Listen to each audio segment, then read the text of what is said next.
outward bowing of the lower legs. For example, if this person's lower legs cannot be brought together, you have to look. As long as their ankles cannot be brought together, you don't need to worry about their lower legs first. Once you bring their ankles together, their lower legs will gradually come together. Normally, look at my ankles, the inner sides of my lower legs and the inner sides of my knees. They can all be brought together. That's how it should be. But for many people, after their ankles cannot be brought together, their lower legs will rotate. And once their lower legs rotate, there will be a gap in the middle. I can find someone with O-shaped legs or X-shaped legs to teach you how to observe it.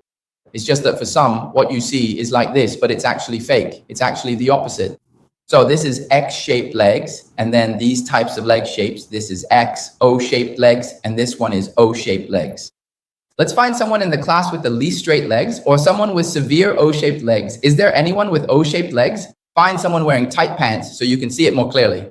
Who? Come on, you can come over and take a look. I will teach you a simple way to judge. When you see this kind of O-shaped legs, what do you think? His thigh adductor muscles are weak, and then you would think the muscles responsible for rotating his pelvis forward are weak. His pelvis is tilted backward, which is why it's like this. Because many elderly people walk like this, they have a gap in the middle big enough for a pig to pass through, and their pelvis is very O-shaped. Actually, what I want to tell you is that although it looks like he has O-shaped legs, he actually doesn't. What is a person with truly O-shaped legs like? It's high arches, followed by calcaneal varus, posterior pelvic tilt, and then combined with O-shaped legs. And then look at whether he has high arches or flat feet. Spread your legs a little bit. He has flat feet. And then look at his pelvic tilt. Is it there? Does he have obvious posterior pelvic tilt? No.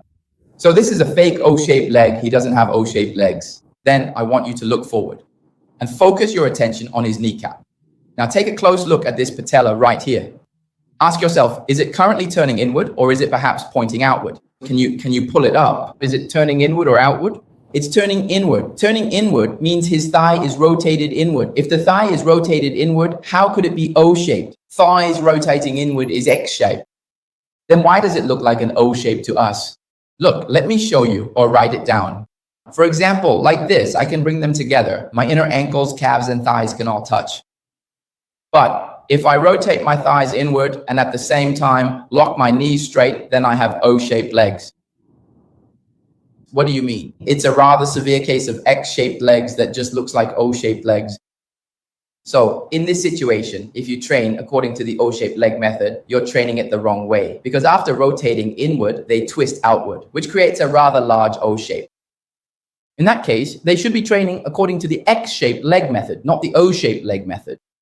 For this type of case, the vast majority of trainers will train it the wrong way. Most trainers will start having them do adduction exercises, trying to find a way to force them together. But that's not right. Look at it from the side, stand up straight. Right? When they stand up straight and you look from the side, their lower legs are pushed back too much. Look forward. Right. And then his calcaneus has also relatively shortened. So at this point, it results in a certain outcome. Face the audience.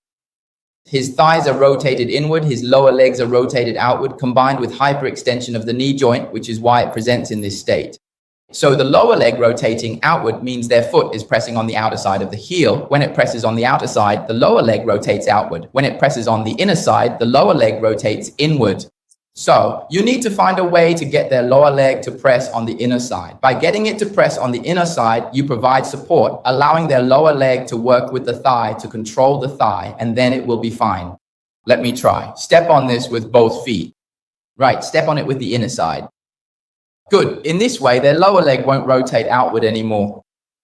So once I have them step on this, I'll have them bend their knees slightly. This way, their lower leg stays in the middle. In this state, I'll add some weight, for example, give them dumbbells, and have them swing like this, letting their feet get used to the support position on the inner side. Go ahead and swing your arms like this. Good. This way, their inner ankles are together, their lower legs are together, and their thighs are together. All right, since I don't have dumbbells right now, I'll just have them do this, and then you stand up a bit straighter and swing your arms again. What is this training? It's not training the arms. This is to train the support on the inner side of their feet. It's because when they usually stand on the ground, they can't exert force on the inner side, so their leg alignment gets messed up. Okay, stand up a bit straighter, then swing your arms. Hey, it opened up. Again, lower, a bit lower, too low, a bit higher. Oh, this position. I've added weight, so I'm gradually letting their lower legs and thighs adapt to the support on the inner side of their feet. Good, a little straighter. Okay, swing your arms again. Right, as long as I train this support well, their leg alignment will straighten out. Many people use splints, various equipment to help adjust or stretch this muscle or massage that muscle. It doesn't need to be that complicated, it's too much trouble. That's not the issue. The inner side of the big toe is separated, the big toe, right? Stand firm. The inner side of the foot is standing firm. Right, that is good. Just hold it right there for a moment. That is perfect. Now try to stand up just a little bit straighter, okay? And then go ahead and swing your arms again. Press down on the inner sides of your feet and heels, keeping your big toes still. Now stand up completely straight. Ensure the inner sides of your feet remain pressed down. Good, good. Swing your arms again.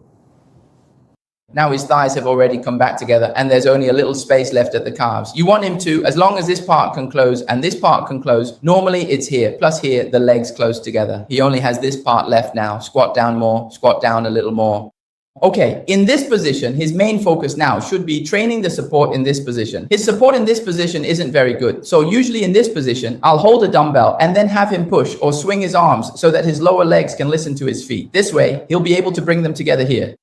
He has good control of his thighs now, but his lower legs still don't listen to the inner sides of his feet because the intensity is very low right now. He doesn't have anything in his hands. If he holds a dumbbell, he can keep this part together all the time very quickly. Don't separate here. You need to press down with the inner sides of your feet. You have to press down on the inside to keep this part together.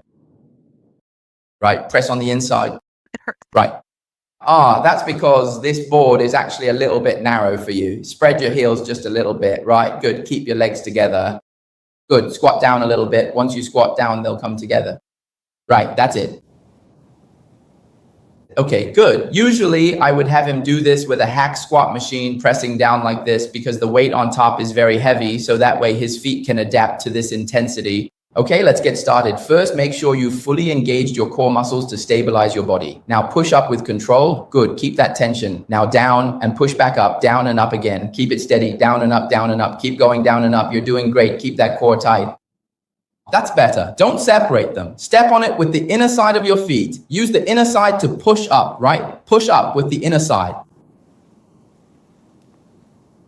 Good. When you come up, don't force your knees down. Use the strength of your feet to push up. Right, that's better. Good, down. Wait, no, squat down. Keep your body squatting down. Good, up. Right, use your feet to push up. Press down with your feet and then rise up. That's it. Right, this way the gap will get smaller and smaller. Before, you could easily fit a fist through, but now you can only fit a palm, so their feet will be able to be corrected very quickly. It's not a problem with the leg shape itself. It's a problem with the pressure on the feet. All the pressure on their feet has shifted to the outside. Once that happens, it turns into bow legs. You stand down there. Okay, stand properly. After putting your feet together, use the inner sides of your feet to press down. Come on, straighten your legs and let me see. Look, it's already much better, much smaller now. And I'm not even using any weight. If I were using weight, holding dumbbells or a barbell and applied pressure, it would be very quick. Right now, I can't even get my hand in there anymore.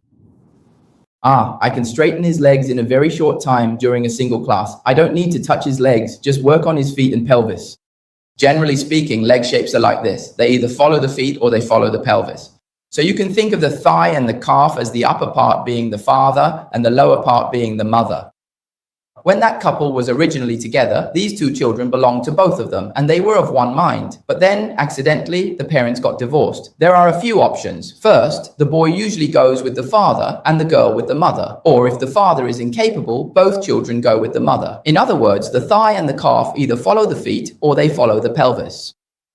In reality, if you try to make a fuss in the middle, trying to adjust the X or O shape there, it's meaningless. If you adjust the top and adjust the bottom, the middle will naturally correct itself. But generally speaking, the bottom has more influence. If you correct the feet, the leg shape will improve. Don't just use a foam roller to roll it out, stretch it, or go get chiropractic adjustments. It's meaningless. It's fundamentally not a problem with the leg shape itself. Leg shape has nothing to do with the legs themselves. It has to do with the feet and the pelvis. It simply has nothing to do with the legs.